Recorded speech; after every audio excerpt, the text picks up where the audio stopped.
ભરૂચ શહેર કોંગ્રેસ સમિતિની કારોબારી બેઠક સ્ટેશન રોડ સ્થિત કોંગ્રેસ કાર્યાલય ખાતે શહેર પ્રમુખ સલીમ અમદાવાદીની અધ્યક્ષતામાં યોજાઈ હતી। બેઠકમાં વર્તમાન એસઆરઆઈ પ્રક્રિયા તેમજ આગામી દિવસોમાં પાલિકા હદ વિસ્તારમાં યોજાનાર જનસંવાદ કાર્યક્રમની રૂપરેખા અંગે વિસ્તૃત ચર્ચા કરવામાં આવી હતી। ભરૂચ શહેર કોંગ્રેસ સમિતિની કારોબારી બેઠક સ્ટેશન રોડ સ્થિત કોંગ્રેસ કાર્યાલય ખાતે શહેર પ્રમુખ સલીમ અમદાવાદીની અધ્યક્ષતામાં યોજાઈ હતી। બેઠકમાં વર્તમાન એસઆરઆઈ પ્રક્રિયા તેમજ આગામી દિવસોમાં પાલિકા હદ વિસ્તારમાં યોજાનાર જનસંવાદ કાર્યક્રમની રૂપરેખા અંગે વિસ્તૃત ચર્ચા કરવામાં આવી। આ બેઠકમાં જિલ્લાના કોંગ્રેસ પ્રમુખ રાજેન્દ્રસિંહ રણા, પાલિકાના વિરોધ પક્ષના નેતા શમસાદ અલી સૈયદ, દંડક હેમેન્દ્ર કોઠીવાલા, એસી ડિપાર્ટમેન્ટના સતીન મહેતા સહિત કોંગ્રેસના હોદ્દેદારો અને કાર્યકરો હાજર રહ્યા હતા।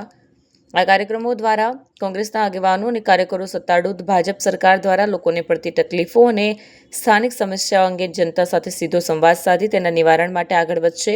આ બેઠક દરમિયાન કોંગ્રેસની વિચારધારાથી પ્રેરાઈ બીટીપીના આગેવાનો અને કાર્યકરો કોંગ્રેસમાં જોડાયા હતા। વિડીયો જર્નાલિસ્ટ વિરેન્દ્ર પાટીલ સાથે સત્યા ટીવી ન્યૂઝ ભરૂચ। આજ રોજ ભરૂચ શહેર કોંગ્રેસની કારોબારી વિશેષ બોલાવવામાં આવેલી હતી। એમાં સર બાબતે ખાસની ચર્ચા કરવામાં આવી।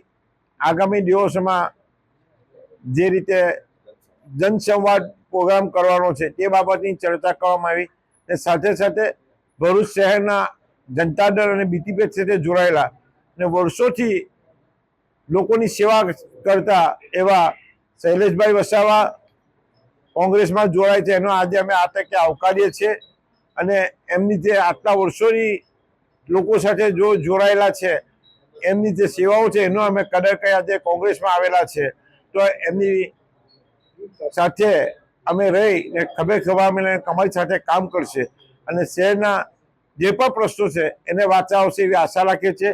સાથે સાથે એમની સાથે એમના જોડાયેલા મહેશભાઈ વસાવા, લક્ષ્મીબેન અને બીજા અન્ય કાર્યકરો 15 થી 20 કાર્યકરો સાથે જોડાયેલા છે અને આવનાર સમયમાં નગરપાલિકાના ઇલેક્શનમાં એનો સારામાં સારો રિઝલ્ટ મળશે એવી આશા રાખીએ છીએ અને આનાથી બીજા વોર્ડોમાં હજુ લોકો જોડાવાના છે। ટૂંક સમયમાં જનસંવાદ જે પ્રોગ્રામ શરૂ થવાનો છે તેમાં પણ દરેક વોર્ડમાંથી, દરેક વિસ્તારમાંથી, દરેક સંબંધના લોકો કોંગ્રેસ સાથે જોડાવાના છે એવી અમારી સાથે વાટાઘાટો ચાલે છે અને આવનાર સમયમાં આવનાર ઇલેક્શનોમાં કોંગ્રેસ પોતાનો ભરચક મજબૂતથી કોંગ્રેસ પોતાનો પ્રોગ્રામ બતાવશે અને પરચમ બતાવશે એવી આશા રાખું છું।